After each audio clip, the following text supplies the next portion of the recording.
Why is baseball's BABIP league average so stable across eras? Imagine a game where the chances of a ball in play turning into a hit stay pretty much the same over decades. That's what makes BABIP, or batting average on balls in play, so fascinating. It measures how often a batter gets a hit when they put the ball in play, excluding home runs and strikeouts. The league average for BABIP has hovered around .300 for a very long time, with only tiny changes from year to year. So, why does this number stay so steady across different eras of baseball? First, think about what BABIP actually counts. It looks at hits on balls that fielders can catch or stop, like line drives, ground balls, and fly balls that stay inside the park. It doesn't include home runs or strikeouts because those aren't affected by the defense. This focus on balls that can be fielded means BABIP reflects how well hitters, pitchers, and defenses interact during play. Now, the basic physics of baseball haven't changed much. The size of the field, the type of ball used, and the rules of the game have stayed pretty consistent.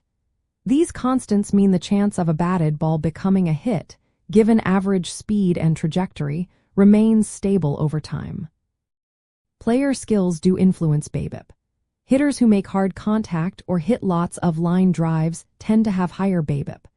Pitchers who induce soft contact or weak grounders tend to have lower BABIP. But at the league level, these individual differences tend to balance out. The overall talent distribution and defensive abilities haven't shifted enough to cause big swings in the league average. Changes like defensive shifts or better fielding have occurred, but their overall effect on BABIP is limited.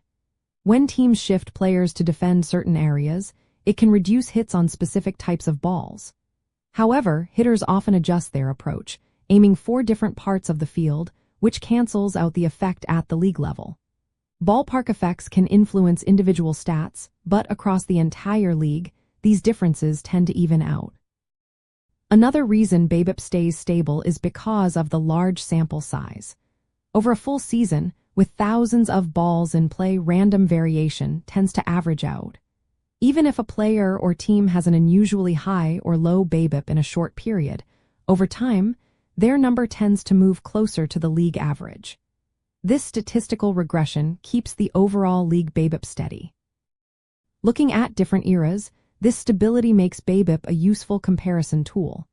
If a hitter from the 1920s or today has a BABIP for above or below .300, it signals either exceptional skill or luck. It helps analysts compare players across generations, even when other stats like batting average or home runs have changed a lot. Practically, BABIP's consistency helps identify players whose performance might not be sustainable.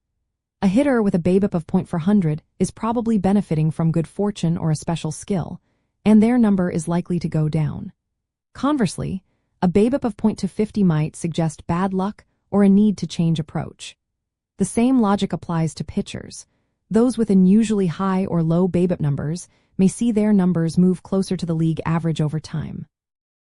In summary, the league average for BABIP remains steady because the core elements of baseball, field size, ball, rules, haven't changed enough to alter the likelihood of a batted ball becoming a hit.